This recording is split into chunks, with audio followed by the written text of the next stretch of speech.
Louvado seja o Senhor por mais uma oportunidade que estamos tendo de termos comunhão na palavra e prosseguirmos referente a orações prevalecentes. Encorajamos todos os santos, você que está nos ouvindo, a buscar as outras mensagens que a gente tem aí tido comunhão, satisfazendo a vontade de Deus. Assim como o próprio Cristo, quando ele caminhava na terra, que a gente já falou isso em comunhões passadas, era o céu se movendo. Então Cristo movia-se de acordo com os céus, em outras palavras, se movia de acordo com a vontade de Deus. E o que ele fazia era de acordo com a vontade de Deus. Ele até mencionou muitas vezes nos evangelhos que ele não fazia sua própria vontade, sim a vontade do seu Pai. Continuando em Mateus capítulo 6, que diz: portanto vós orareis assim: Pai nosso que estás nos céus, santificado seja o teu nome, venha o teu reino. Então hoje vamos falar desse item muito importante que é: venha o teu reino. E vemos aqui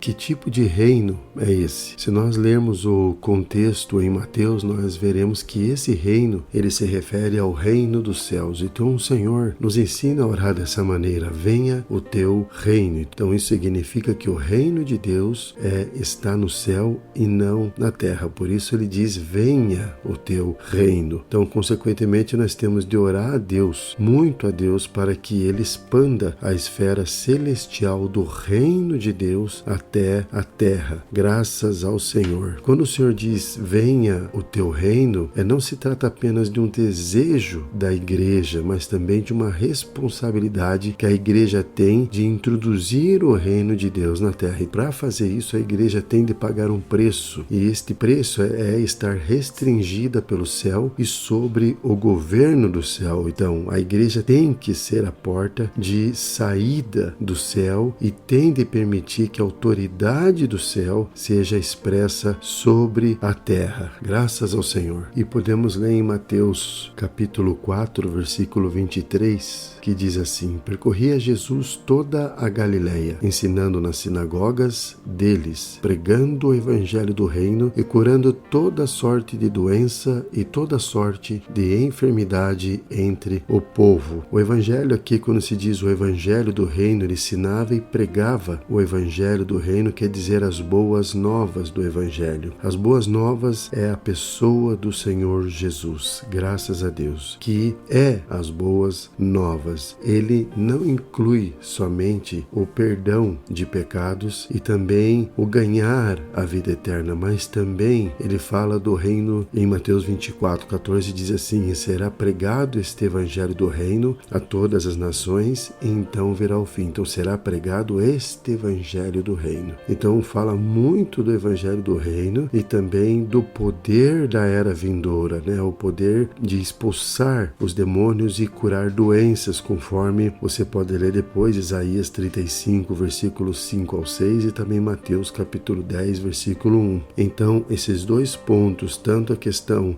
do perdão dos pecados como ganhar a vida eterna, faz parte do reino de Deus. Assim como Lucas também, Lucas capítulo 4, no versículo 43, que diz assim: ele, porém, lhes disse: é necessário que eu anuncie o evangelho do reino de Deus também a outras cidades, pois para isso é que fui enviado. Então, o reino de Deus é o nosso Salvador Jesus Cristo. E este Salvador é a semente de vida, plantada em todos aqueles que de coração puro o recebe como Senhor e Salvador. Esses que são povo escolhido de Deus, que se desenvolve nesta semente até tornar-se uma esfera onde Deus pode reinar. Então é muito importante entendermos que o nosso Salvador, como reino de Deus, veio para se semear para dentro do seu povo escolhido e assim o seu povo, contendo a sua vida com o reino, ele traz uma esfera santa, um ambiente de reino, na qual Deus pode reinar com a sua vida divina. E a porta de entrada, reforço aqui, para a entrada no reino é a regeneração. Importa-vos nascer de novo. É muito importante que para vermos o reino de Deus e sermos introduzidos para dentro do reino de Deus, há a necessidade de sermos regenerados. regenerados. E o desenvolvimento desse reino é o nosso crescimento de vida, através da vida de Deus, graças ao Senhor. O reino é a vida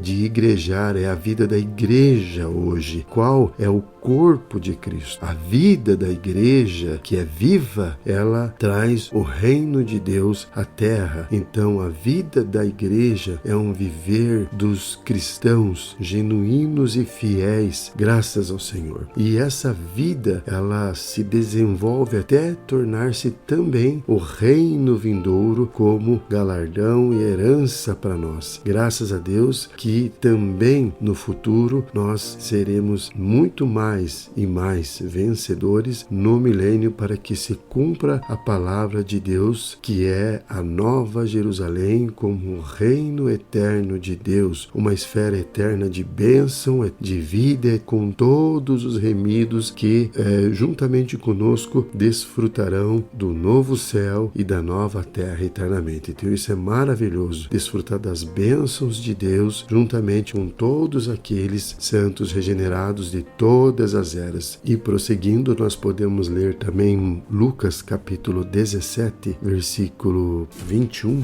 que diz: nem dirão, até mesmo o versículo 20, lendo um pouco antes, diz assim, Lucas capítulo 17, versículo 20 em diante: interrogado pelos fariseus sobre quando viria o reino de Deus, ele lhes respondeu: o reino de Deus não vem de modo observável, nem dirão ei-lo aqui ou ei-lo ali, porque eis que o reino de Deus está no meio de vós. Outras versões falam dentro de vós. Então, esses versículos, até mesmo do versículo 22 ao 24, provam que o reino de Deus é o próprio Salvador que estava entre os fariseus quando foi questionado por eles. Então, onde quer que o Salvador, o nosso Redentor Jesus Cristo esteja, ali está o reino de Deus. E o reino de Deus, ele está com ele, e ele o traz aos seus discípulos. Ele é a semente do reino de Deus, que é semeada dentro de seu povo escolhido e se desenvolve até tornar-se uma esfera onde Deus reina. Importante reforçar isso, e é para segurança nossa repetir as mesmas palavras que desse item importantíssimo para entendermos a nossa posição hoje na igreja, graças ao Senhor. E em Mateus 24:14,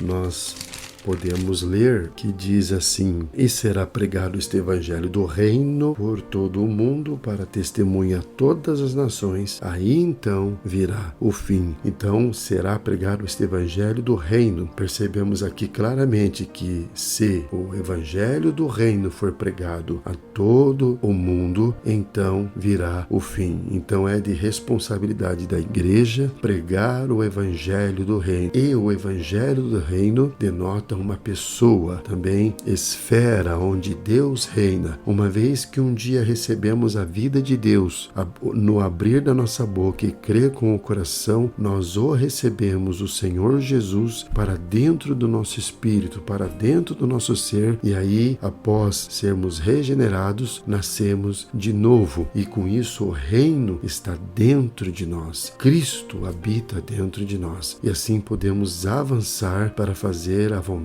de Deus. A responsabilidade cristã é muito grande diante dos nossos olhos. Devemos perceber aonde o Senhor nos inseriu e precisamos cooperar com Ele. Até mesmo na passagem que nós podemos ler em Salmos 144, versículo 5, que diz assim: abaixa, Senhor, os teus céus e desce, toca os montes e fumegarão. Então abaixa, Senhor, os teus céus e desce. Nós devemos ter coragem de orar ao Senhor como os santos de antigamente. Eles oravam de tal forma que realmente a vontade de Deus, que já estava feita no céu, era feita aqui na terra. Então nós sabemos que homens de Deus oraram de acordo com a vontade de Deus. Por quê? Porque eles eram íntimos de Deus, eram pessoas, homens e mulheres que andaram com Deus e conheciam o coração de Deus, por isso tinham autoridade autoridade de orar a Deus de tal forma que pudessem dizer: abaixa, Senhor, os teus céus e desce. Até mesmo Isaías 64,